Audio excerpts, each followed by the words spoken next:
In this video, I want to show you how you can get started with a video podcast for your business, especially during the time of COVID when you need to do things remotely coming up.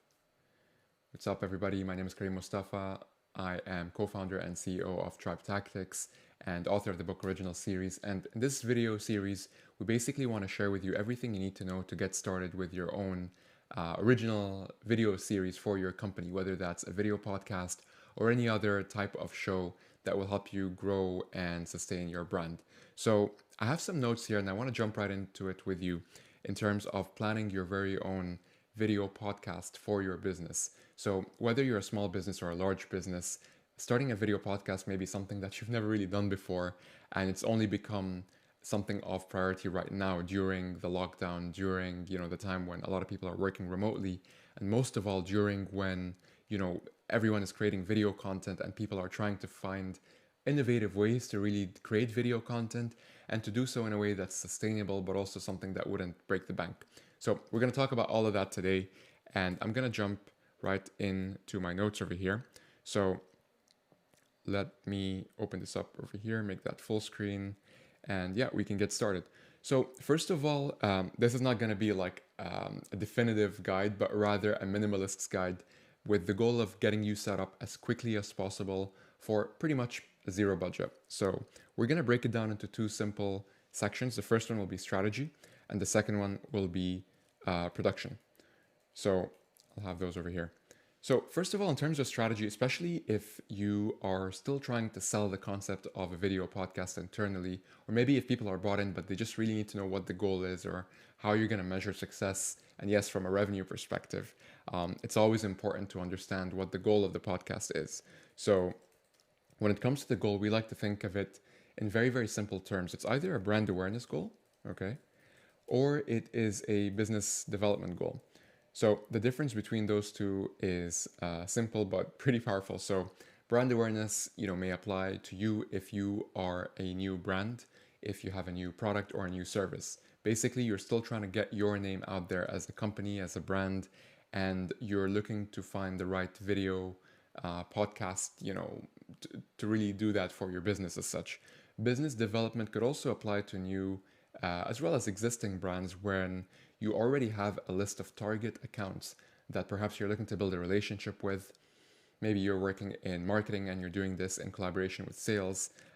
In this case, working with business development, what you would do in this case is that you would look at maybe a list of your target customers or your target accounts, maybe 20 or 30, and actually reverse engineer that to find a way where you can create a show in collaboration with them, where your first outreach wouldn't be a cold outreach, but rather an invitation to come onto your show, which of course changes the dynamic completely because you're giving them something as opposed to taking something from them. So that's in terms of goal. And the reason why it's important for you to really understand what goal you're after is because that's going to directly dictate whether you're going, or rather what topics and guests you're going to have on your show. So to put it simply, if you're going for a brand awareness goal, you may naturally start to decide on topics that are very popular, as well as guests that are pretty well known in your industry. Obviously, they don't always have to be they don't at all have to be celebrities per se, but rather they have to be thought leaders or experts or influencers, or pick your favorite word. People that if you were to bring them onto your show, others will be like, yep, we know these people. And naturally as well, they would have their own networks. Maybe they have, X amount of connections or influence on LinkedIn. You know that if you get these people on your show and they share that content onwards, that it's going to be great for them and of course for you as well. So that's really what you need to keep in mind when it comes to thinking about your topics and your guests. So for brand awareness, you want to choose popular topics and guests. For business development, on the other hand, you want to choose something that would be a commonality, really. So finding something that's in common with all of the target accounts that you're hoping to do business with. Besides the fact that they could all benefit from your services or products, you need to find another thing that will really help you stand out and really help you get them onto the shows to speak. So simple examples of that could be things like what would they all have experience in, right? What would they all have an interest or a passion in. Maybe you can do this if you are targeting the same job title, the same, C-level exec or the same senior exec in general. What do they all have from a persona perspective that you can kind of weave together and really build a show around? So that's what we would say for topics. And of course, the guests part is easy because the guests would essentially be the target account list that you've already prepared from before. Perfect. So next up, we have genre. So when it comes to genre, you want to think of things like, is this going to be a laid back show? Is this going to be a, a formal show? Sometimes you can do something that's like playfully formal, especially if you are in a fun industry and you're purposely trying to do something formal. That could be interesting. Beyond that, you could do something that's like ironic. You could do something that's more detailed, more bold, so on and so forth. You notice here that perhaps bar one, all these genres are pretty fun, pretty entertaining, so to speak. And it's really important that you keep that in mind when you are looking at the video podcast for your business that you're creating, because you need to make sure that it's something that will be engaging for people. And the easiest way to do that is to start with the genre. Make it by definition that this is meant to be a laid back show, or by definition that, you know what, like we could be, we can speak freely and, make jokes if we need to, you know what I mean? Like, or rather on the other side, we're going to be bold. We're going to address the elephant in the room in this industry. So hopefully you get what I'm trying to say over here. And then once you have your goal, topics and guests, and as well as genre, that's when you move on to the show type. So you have to keep in mind that when you're creating a remote video podcast for your business, there's so many different show types at your disposal, different podcast show types, so to speak. So you can of course create the normal classic talk show format, which is just one-on-one conversations. You could also opt in for panel discussions. So in this case, you may have 2 or 3 people dialed in and you're all having a conversation, and perhaps these people are carefully selected to have different viewpoints or different points of view, which just make the conversation a lot more dynamic in that regard. Beyond that, you could also create, for example, a reaction podcast show where it's you and the guest or guests, and you're all reacting to any like current news or current events that happened specifically for your industry. Obviously, during COVID, this makes it a little bit more obvious, like what is on everybody's mind, right? So maybe this could be an angle for you, especially if you're reacting to specific news articles or just new things that have happened in your industry since COVID took place, and how you could actually use that as a way to riff off and to improvise and to create a reaction show as such. So once you have your show type figured out and all of the other things figured out, you already have the makings of a good strategy to get the ball rolling with. And of course, you could only plan so much before you actually realize what definitely works. And that's when, of course, you start to launch your show out to the public. And yes, it could be scary, but you could only get better with time, because you are literally basing it on the feedback of the people that are interacting with the show, and and their questions and the feedback that they have overall. So now let's move on to production, which I know is something that is on a lot of our minds.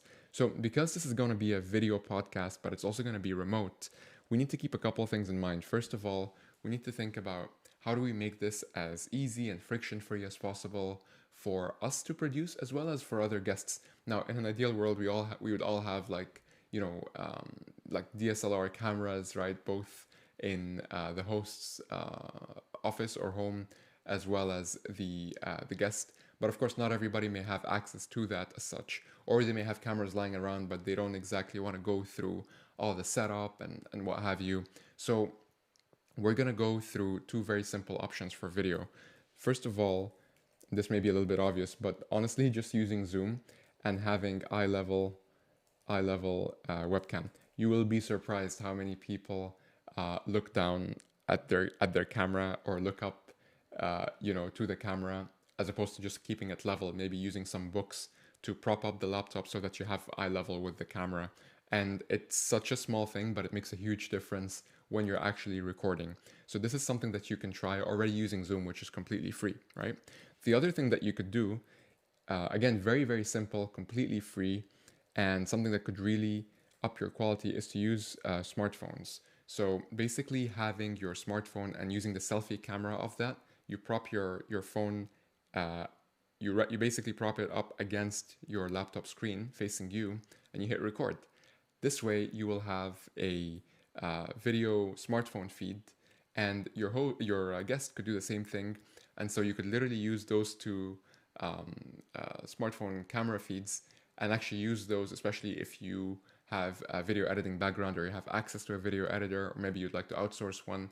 You'll be able to really use this footage to make for a great, fairly high quality video podcast, at least compared to the built-in webcam. And of course, to track the conversation in this case, you would still have a Zoom recording running in all cases, just for tracking purposes so that you guys could hear each other. But you would both also be recording the video on your smartphones, and you're using that footage as opposed to the Zoom recorded footage. All right, perfect. So that's in terms of video. And in terms of audio, you could, of course, ideally you'd get a microphone, right? But again, not everybody has access to that specifically. I mean, even if you get one, which would be ideal, who's to say like the guest would have like a perfect microphone ready to go. So, if they don't have that, other things that you could use, of course, are a headset, okay? So headsets come with built-in microphones. I mean, those that do come with built-in microphones are perfect because even though the microphones aren't anything too special per se in most cases, they still do the job very, very, very, very well.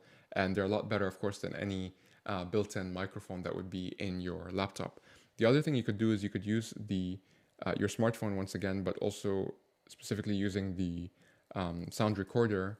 So just literally the native like sound recorder app in your phone, and literally hitting record on that, and having the smartphone so that it's as close to the audio source or you as the speaker as possible, and doing so, and basically showing that for the guests as well, and having them set it up the same way. Because if you could do that, you could literally, the same way that we talked about with video, you could have them send their audio recorded file for you to mix up with your one, and this way you'll have a high quality audio podcast, especially if you're planning to do an audio version of your video podcast. The audio, you'll be quite pleasantly surprised with the improved quality compared to just speaking at your laptop and hoping that everything will be perfect quality. Very, very simple things, guys, that we're talking about here that are completely free and that could really up your quality in that regard. So that's basically it. So in a nutshell, looking at your strategy, you want to look at goals, topic and guests, your genre, your show type, and from a production perspective, you want to look at video and audio and using things that you already have access to in your home. So let us know what you thought of this. Let us know if there's any specific questions that you'd like us to drill deeper into, and definitely subscribe if it's your first time here, because we talk a lot about setting up your own video podcasts and how you could do so, whether it's in person or remotely. And I'll see you in the next one.